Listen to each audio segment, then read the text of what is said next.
Okay, good morning. We have been talking about interface advection techniques. In today's lecture, I will cover the overview of three more interface advection techniques, and after that, we will start our discussion in detail on volume of fluid method. Because ultimately, in this particular course, our major target is to understand the fundamental ideas of volume of fluid method. Okay. Other than the volume of fluid method or advection of the color function, we have already seen we are having different type of marker functions. One was height function, other was indicator function, third was level set function. Okay, so level set method is also popularly used for advection of the interface, and in level set method we already know that f is nothing but our level set function, and the value of this level set function is equal to 0 at interface, and it is greater than 0 in one fluid and less than 0 in other fluid. Okay, and if we see that how level set function is advecting, and then we can see that when my level set function will be traversing with space and time, then the location where level set function is becoming f equal to 0, I can say that my interface is at that particular location. So one thing we have to understand over here, that in case of level set function, because f equal to 0 contour is perfectly aligned with the interface. So it means that I can define f equal to 0 contour at other location, then I need not to follow any additional step of construction of the interface the way we are doing in the volume of fluid method, because in case of volume of fluid method, our marker function was volume fraction field, and that was not perfectly aligned with the interface. So that was coming as some fractional value which was telling that the interface is available in that particular cell which is having the fractional value of the volume fraction. Okay, but how interface is located, for that we need to perform some geometric operations in order to exactly identify the orientation and profile of the interface. Whereas in case of level set function, because f equal to 0 is directly coinciding with the interface, so that's why we need not to perform the extra reconstruction step. Ultimately, if at some new location I can determine the contour of f equal to 0, I can tell that my interface will also be at that particular location only. Is this point clear?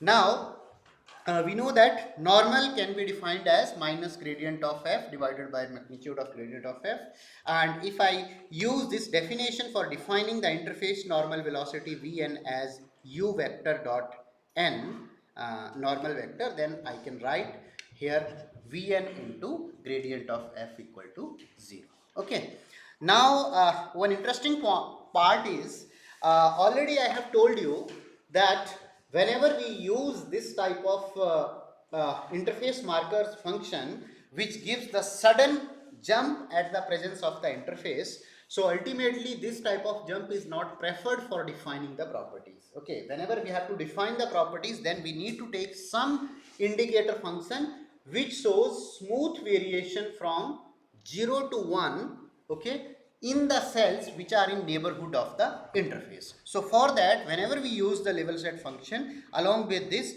we need to use one additional indicator function. Okay, we need to use one additional indicator function. This indicator function is kept 0 when value of f is less than minus alpha delta x, where delta x is our cell size and alpha is a coefficient which is typically used to define the region around interface in which our indicator function varies from 0 to 1.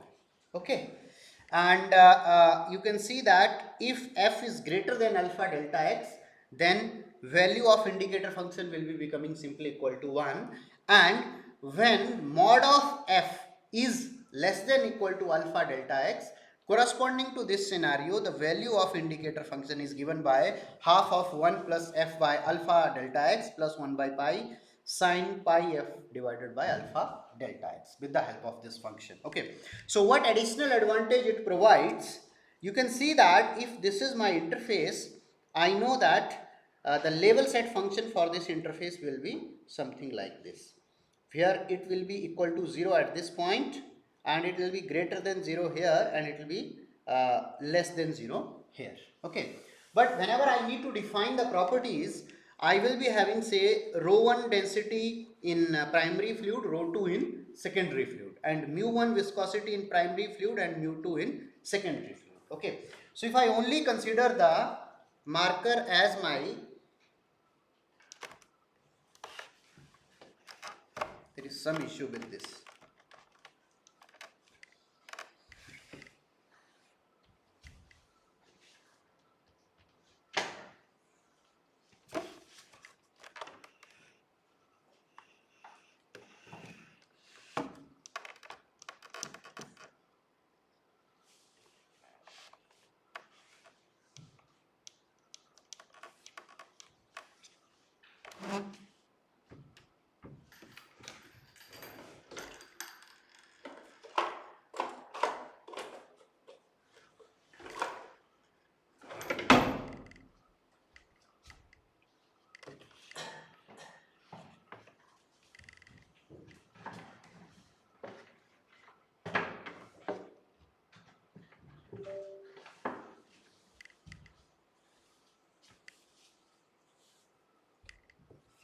Okay, so if rho 1, rho 2 are the densities in the two phases, mu 1, mu 2 are the viscosities in the two phases, then in this scenario, if you see at the interface, you will be experiencing a sharp jump depending upon the level set function. Okay, so if I define some indicator function which is varying in such a way so that its value is 1 here and here its value is 0, and in between this spectrum close to the interface it is smoothly transitioning from 1 to 0. So this is nothing but my indicator function. Now what I can do, I can easily write my properties, say mixture density as nothing but rho 1 into if indicator function and rho 2 into 1 minus if. Okay, so in this way what will be happening, all the cells which are having if equal to 1, their density will become simply equal to 1, and all the cells which is having this 0, their density will become 2, and in between all these cells this value will be actually smoothly transitioning from rho 1 to rho 2. Is this point clear? And typically the value of alpha in a level set function is kept close to 3 so that the interface will be, or this smooth transitioning of level set function will be taking place across 6 cells, 3 in positive side and 3 in the negative side of f. Is this point clear? So typically this is done in a level set function. So we have seen that how we can solve or trace the interface using the level set function, and one of the advantage of level set function is that we need not to separately follow the process of interface reconstruction. However, so this method is easy to implement in comparison to volume of fluid method. However, one major disadvantage comes with this method, that it does not conserve the mass. So later on, whenever we see that mass conservation for the entire system, then sometimes it gives the issues of mass conservation. Okay, of course we are not going into detail because I told you I will give you the overview of different methods. Now then there is one class of methods which are called as phase field methods. Okay, so what does phase field methods does, these try to take the effect of thermodynamic interface into account. Okay, so how thermodynamically interface appears, can you tell me? I have already told you that if say I have one phase, molecule of one phase, and on the other side if I have molecule of the other phase, then in the interfacial region I will be having some portion where both these molecules will be simultaneously present. Is this one clear? And typically if we look into the microscopic level, then interface thickness will appear as to finite. Okay, On contrary, at the macroscopic level, whenever we look at the interfaces, these appears to us as nothing but the sharp interfaces. Okay. So, phase field method, what these does, these try to give the idea of uh, thermodynamic interface by using some additional terms into our interface advection equation. Okay. So here interface is kept relatively sharp by modification of governing equations, and interface is assumed to be of finite thickness and described by thermodynamically consistent uh, conservation laws. Okay, so typically at the macroscopic level, whenever we are solving whether volume of fluid method, level set method, we are considering it only a sharp interface. But whenever we will be going into this method, we will be giving some finite amount of thickness. Okay, and majorly these methods have found applications in simulations of solidification and melting. Here we have a phase function C, and in this phase function C you can see dc by dt. So phase function is nothing but identical to our color function or volume fraction function. Okay, now in this dc by dt, what it represents? It represents the total rate of change of the phase field function. Okay, now we know from our earlier discussion that total rate of change of color function has to be equal to 0. Is this point clear? Because color function was nothing but a mathematical parameter and there was no diffusion term associated with the color function. But now what is our idea? Our idea is not to take only a sharp interface but to define some finite amount of thickness for this. Okay. So in order to define finite amount of thickness, what we do, we add one non-linear diffusion term. Okay. And the whatever the resulting equation we are getting, that is called as Cahn-Heillard equation with advection. So here you can see what we have done. We have added one coefficient kappa times del square of phi. What is del square? Del square is nothing but Laplacian operator. Okay, and where does Laplacian operator comes? It always comes with the diffusion term. Okay, so you can recall in your Navier-Stokes equation we write mu times del square of velocity. Okay, so it means it comes with the diffusion term. So in the right hand side, instead of defining equal to 0, we have added one additional diffusion term, and this phi is something which is called as free energy function. What does phi is called? Phi is simply called as free energy function.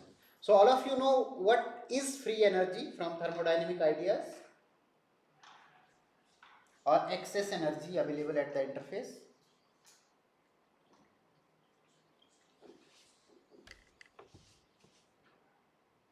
So in an ideal situation, what we will be assuming, if we consider the sharp interface model, that these are my molecules of one type here, and then in the other side these are the molecules of other type.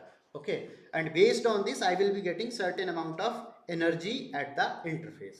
But if I consider the finite thickness of the interface, then I will be getting some y amount of energy at the interface. Okay, now difference of the energy considered based on sharp interface approach and actual thermodynamic interface, that is called as the excess energy which is available at the interface. Okay, and this excess free energy, its potential is actually whatever its potential is, its Laplacian is used as diffusion term in the advection of the phase field function. Is this point clear? So it means this equation is tried to attempted in order to account for the thermodynamic effect in the variation of the phase field function. Okay, and here you can see that now again you have seen that it is a non-linear diffusion. So why it is a non-linear diffusion? Because you can see that this phi, which is defined in the right hand side,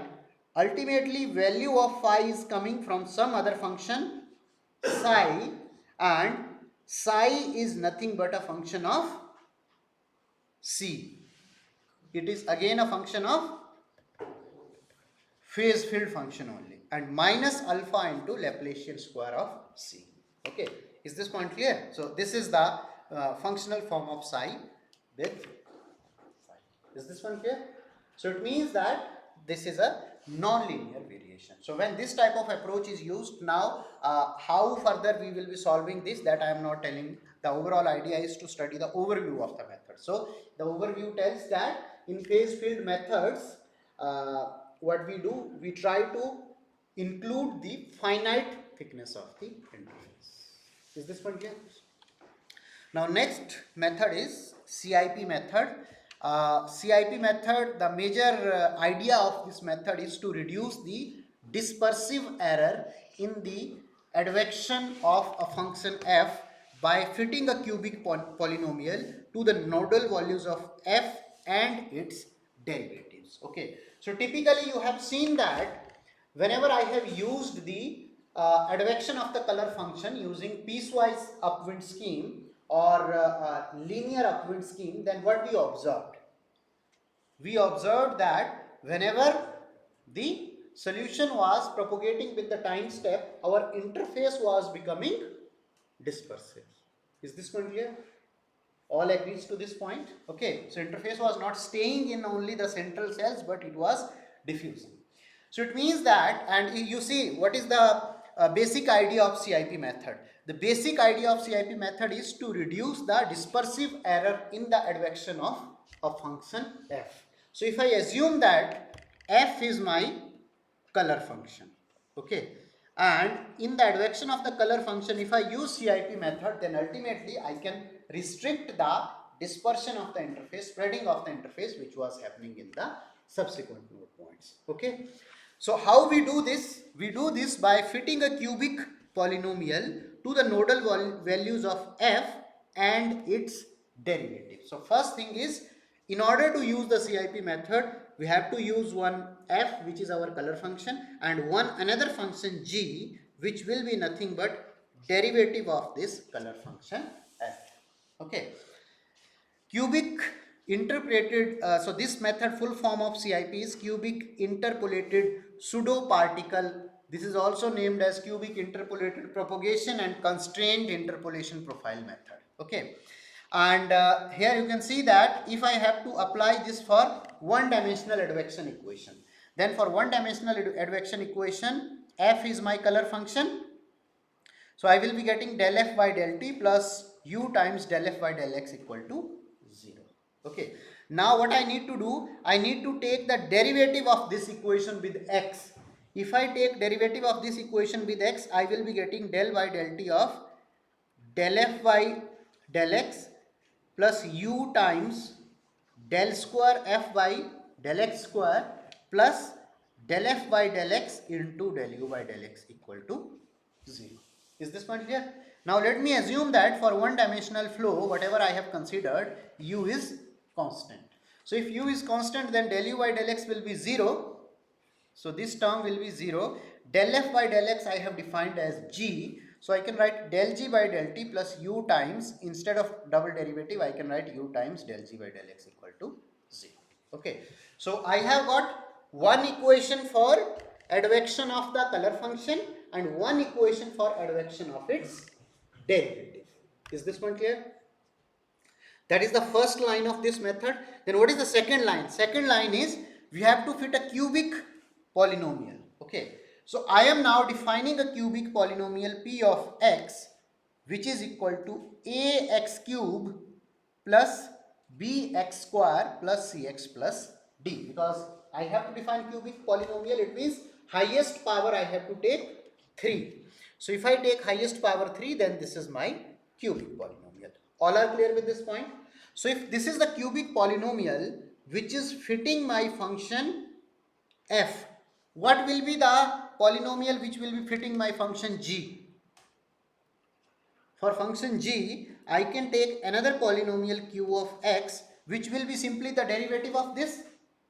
Because what is g? G is nothing but derivative of this. So derivative of this will become 3ax square plus 2bx plus c. Okay. So if p of x is a cubic polynomial which is fitting the function f, then I will be having q of x, another polynomial which will be fitting nothing but the values of g of x. All are clear with this point? Anyone is having any doubt? Okay. Now what I can do, if I consider that this is my interface, or say if I have a grid where this is j and this is j minus 1. So what I have done, if I consider that my j minus 1 point is actually the reference value of f from where the origin for f is set, then I can define xj minus 1 will be equal to 0. The particular position of that point will be equal to 0, and if this distance is delta x, then xj will be nothing but delta x. All of you agree to this point? Okay, so if I take 2 points, one is point j and other is point j minus 1, and if I assume that at point j with reference to point j minus 1 I am fitting the cubic polynomial, then xj minus 1 will be 0 and xj will be delta x. Now what you can do in these two polynomials, okay, how to now start with this method? Whenever you have to start with this method, before the starting point, what you will be having? If say this is your grid, I am taking it for one dimensional, so let me show the one dimensional grid only. If this is my one dimensional grid and interface is say somewhere here, then I will be knowing the values of 1 1, here say it is 0.4, then 0 0 0. Like this I will be knowing the values of color function, and these values of color function are nothing but the values of f. Can I calculate the value of g by using these values? Please tell me. Can I calculate the values of g by using this? It is easy. Okay, how? Can I not apply the finite difference method? What is g? G is nothing but del f by del x. So if I say g of y, which is equal to del f by del x at I can simply write f at I plus 1 at f at I minus 1 divided by 2 delta x if I am using the central difference scheme. So likewise I can define the value of g. Okay. So it means that if at the starting point I know the value of function f, then I can, using the finite difference method, I can calculate the values of g. So it means at the starting point, values of f and values of g both will be known to me. Is this point clear? If both values are known to me, now what I need to do? I need to fit the cubic polynomial. And while I will be fitting the cubic polynomial, my idea is to know the values of coefficient a, b, c, d. Okay, so I need to know the values of these four coefficients. So for knowing the values of these four coefficients, how many values I should know? 4 values. So what values I will be having? At j minus 1, I will be having the value of f and g, and at point j plus 1, I will be having the value of f and g. Okay. So now I can make 4 equations. I will be having one equation at fj minus 1 equal to all 0 d, because x equal to 0 at j minus 1. Okay, so that is what dj is simply becoming fj minus 1. Likewise, by fitting all these 4 equations, I can calculate the values of coefficients aj, bj, cj and dj. All are clear with this idea? I have the values of coefficients. So now if I have the values of coefficients, I can utilize these polynomials for advection of this interface instead of solving the advection equation. Okay. How? What I can do, I can assume that if interface is traversing with velocity u through time step delta t, then let me consider that zeta is a parameter which is equal to u delta t. All are clear with this idea? Now, if I know the value of p of x, what it means? I know the value of f. If I substitute certain x, then I can predict the value of f in the after certain delta x. Is this point clear? So that is what I have written here, that f of t of x simply can be written in terms of t minus delta t or x minus u delta x. If I define zeta equal to u delta t, then fj at time level n plus 1 can simply be written in terms of Aj, this is the coefficient, Aj into x cube, where x is nothing but our u into delta t. How much our position has shifted during time interval delta t. Is this one clear? All are agreeing to this point or not? So it means, the meaning is, if this is the jth cell which is containing fj, then this will be traveling in forward direction through distance u delta t. Okay, so then in the next time level, what will be the value at this cell? So that I can simply define by fj at n plus 1 equal to aj into zeta cube plus bj zeta square plus g j minus 1 and zeta and plus fj. So this is all the coefficients I have substituted, and I obtained the values of f and g in the next time. Is this point clear? One important point you need to keep in mind, while I have used the known parameters for obtaining the coefficients of p of x, then I have used the known parameters at node point j and j minus 1. Can you tell me why at j and j minus 1? Please tell me. So if I assume that my interface is like this and velocity is pointing in this direction, so the value at j will be depending upon the motion of fluid from the which point? J minus 1 node point. So that's why when u is greater than 0, then I need to follow points j and j minus 1, and if u is less than 0, then I need to follow points j and j plus 1. Okay, all are clear with this point? Now, can you implement this method into your 1D advection equation of the color function, which I have explained you earlier, the example which we solved? Can you implement this? If I know this equation, now I can easily implement this. Okay, I need to simply substitute this equation. Okay, so if you implement this for the motion of the slug of fluid 1 for one dimensional advection problem, which I have defined earlier, you will be finding this type of outcome. Okay, so here you can see that cubic polynomial method is able to preserve dispersion. So interface was not dispersing to much cells. Only one issue is, near these points it is giving some oscillations. Okay, so it will be giving certain amount of oscillations. However, it is able to resolve the issue of dispersion of the interface over the different cells. Is this one clear? So if you want to give a try, you can try to implement these two equations into the solver, and then you can compute the value of interface propagation. Okay. Okay. Up to this point, we have seen different types of methods if we have to study the advection of volume fraction function or any other type of marker function for one-dimensional fluids. Whenever we will be extending each of these methods for two-dimensional or three-dimensional problems, of course these methods will be posing some additional challenges because of the multi-dimensional interfaces which we will be having. Okay, because right now one simple assumption was that interface is parallel to one of the coordinate axes for one-dimensional problem. Okay, whenever we will be going for multi-dimensional problems like 2D or 3D problem, then interface may not be parallel to both the principal directions. Okay, so it may be at any certain orientation. So of course, whenever we will be extending any of these methods, these will be posing several challenges.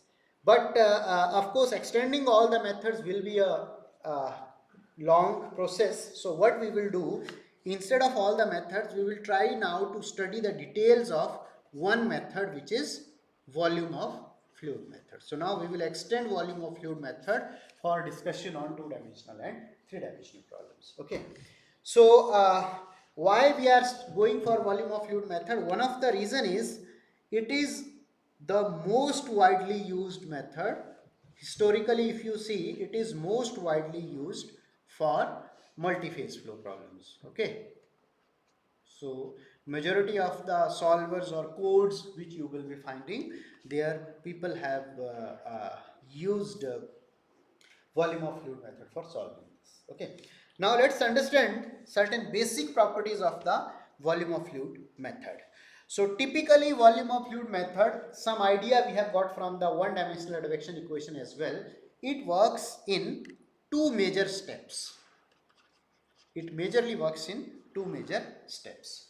First step is, if we know the value of volume fraction at different cells, okay, then corresponding to this volume fraction we need to reconstruct the interface profile. We need to tell geometrically that how our interface will be looking like. Okay, so first step is reconstruction of the interface shape from the knowledge of volume fraction field which we have in each cell. Okay, is this point clear? And whenever we are doing this, we have to understand this point. We will not be able to reconstruct the exact profile of the interface. Whenever we will be doing this reconstruction step, we will be only able to do approximation of the interface. Is this point clear?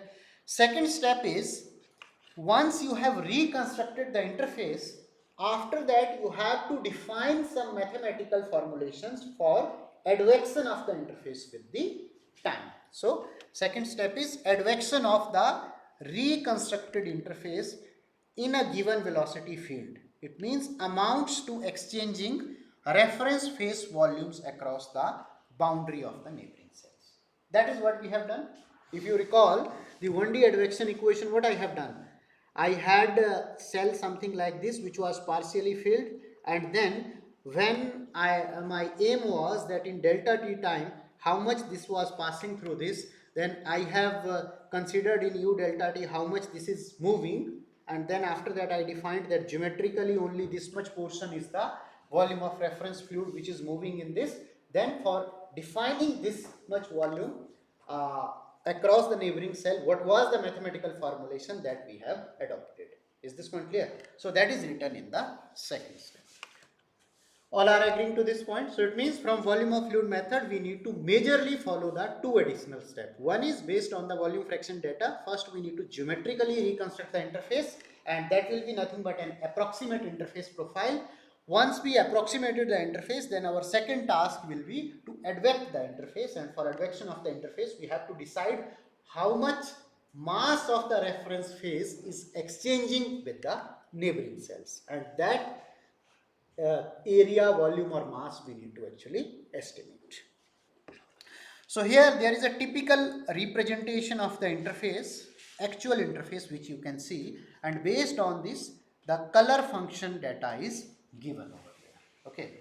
Now if we follow this color function profile for reconstruction of the interface using the slick method, which is simple line interface calculus, then how my interface will be approximated. So you can see here close to normal is my vertical direction, so I will be putting a vertical line. Here I will be putting a horizontal line, here horizontal, and here. So this is the actual interface, and here you can see this is the approximate interface. Okay, so your numerical solver will not be giving you this curve. What numerical solver will be giving you? Only this type of stepped profile for defining the interface if you are using slick reconstruction. The only thing you need to do is you can improve the accuracy of this approximate solution by decreasing the cell size. Okay, so if you decrease the cell size, then you can improve the accuracy. Then second type of WOF reconstruction could be PLIC, which is polyline interface calculus. So in case of polyline interface calculus, we do not take lines parallel to coordinate axis, but what we do, we try to take the line in the direction of normal to the interface. And for this, first normal to interface M is calculated, and after that we place the lines. Is this point clear? Here also you have to understand that in actual case interface is a proper curve, but whenever we are doing this type of approximation, then interface is having so many what? Irregularities. phase. So again, it is not a continuous function. So even Plick reconstruction also does not provide you the continuous function for defining the interface. Interface will be again represented in the form of discrete functions. All are clear with this point? So this is the overall idea. But here you can see that Plick reconstruction is working slightly better in comparison to the slick reconstruction, and you can see with reference to the actual interface profile, your Plick reconstructed interface is actually matching well. Okay. Now let us discuss that what could be the issues with the Plick reconstruction. So to understand the issues with the Plick reconstruction, what we can do, I can assume that whatever the fractional value of the volume fraction I am having, that value, instead of defining in a particular site, I am defining it with the square of equivalent size. Is this point clear? So what I have done, whatever is the volume fraction corresponding to that, what square could cover the equivalent amount of area, that square only I have defined. Okay. Now if you consider that two scenarios, in scenario number 1 the squares are distributed in this fashion, and in scenario number 2 squares are distributed in this fashion. Okay. So in this scenario, by neglecting these extremely small values of volume fraction and considering that these may be attributed because of the numerical diffusion, you can still easily understand that one normal could be here, one normal could be here, and one normal could be here, and this is how interface can be reconstructed. But if you have this type of scenario, here it will be becoming extremely challenging for us to understand that what is the true shape of the interface. Okay.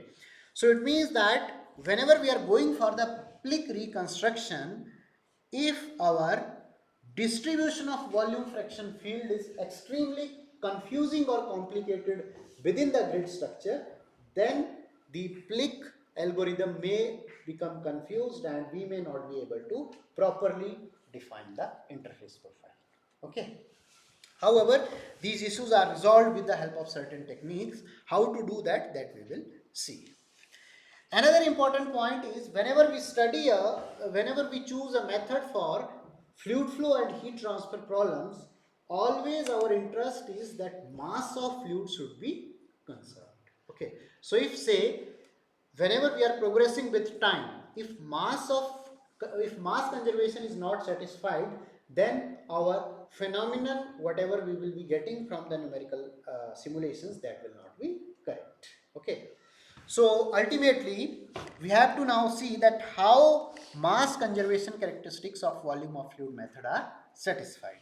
So if I consider this is my advection equation for the marker function, and the discretization of this advection equation on a two-dimensional grid.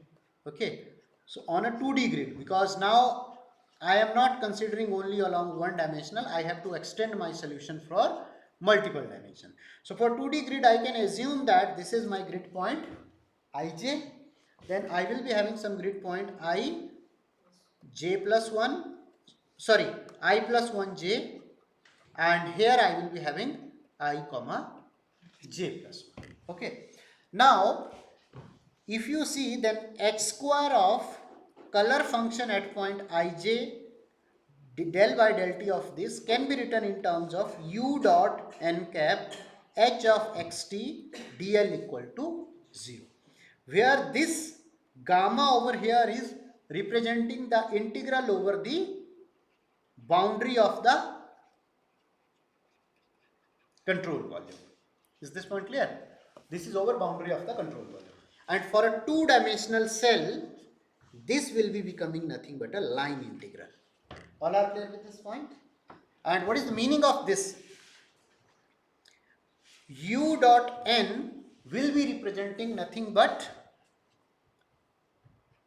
mass flux of reference phase. All are clear with this point? What is this? Nothing but mass flux of the reference phase, because u is the interface velocity and h is the indicator function. So indicator function will be 1 only for reference phase. So how much mass of the reference phase is propagating, that we are determining at all the boundaries. All of you agree to this point? So if I define the symbol phi for defining mass flux, then I can say that, and if I do perform time integration, then I can say that h square of Cij at n plus 1 can be written in terms of minus of Cij at n equal to, for cell ij, what are its boundary? One boundary will be I plus 1 by 2 comma j, and this boundary will be in which direction? Along the x direction. So phi of x, flux of the reference phase, and which flux? Of course, flux is having two components. Phi x is flux in x direction and phi y is flux in y direction. Okay. So phi of x at point I plus 1 by 2 comma j at time level n minus phi of x, what is the previous phase? I minus 1 by 2 comma j. All are clear with this point? Likewise, in the y direction, I will be having I plus j plus 1 by 2 and j minus 1 by 2. Okay. So this is my equation. Now, if you assume that, at that moment, we have to assume only. If we assume that our advection scheme is defined in such a way so that it is able to estimate exactly the flux exchange, then in that scenario what will be happening? The amount of flux, whenever I will be solving for cell ij, then the amount of flux of reference phase which is moving in rightward direction, same will be the amount of flux lost from the cell ij. Or in other sense, I am telling that phi x for I plus 1 by 2 comma j, whenever I will be estimating this for which cell? I comma j. What it will be?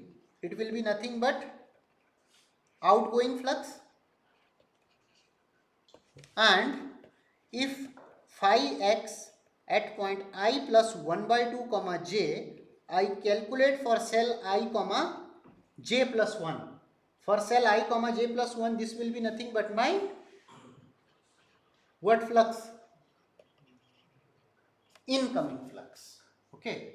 So at the moment I am saying that if my advection scheme is such a capable that it is able to establish this balance, that whatever is the outgoing flux from the one cell in a time step, same will be the incoming flux to the next neighboring cell. All are clear with this point? What I am saying, if my scheme is this much capable, in this scenario what will be happening?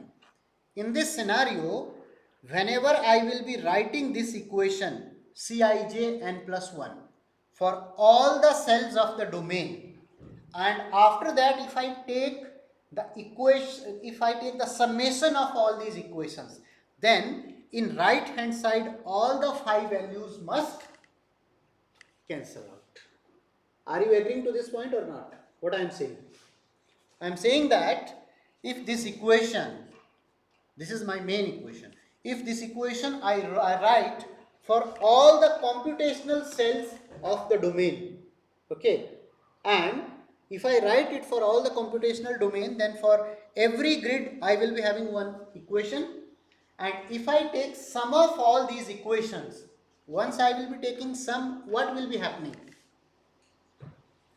All the terms on the right hand side will be cancelling out with each other, because whatever will be the outgoing flux from one cell, same will be the amount of incoming flux to the other cell. So for one cell this will be positive, for other cell it will be negative, and magnitude of both quantities will be same. Ultimately, if I do sum of all these things, I will be getting that summation of ij Cij at n plus 1 equal to summation of ij Cij at n. What is the meaning of this? The meaning of this is whatever the total sum of color function was at time level n, same is the sum of the entire color function at time level n plus 1. Okay.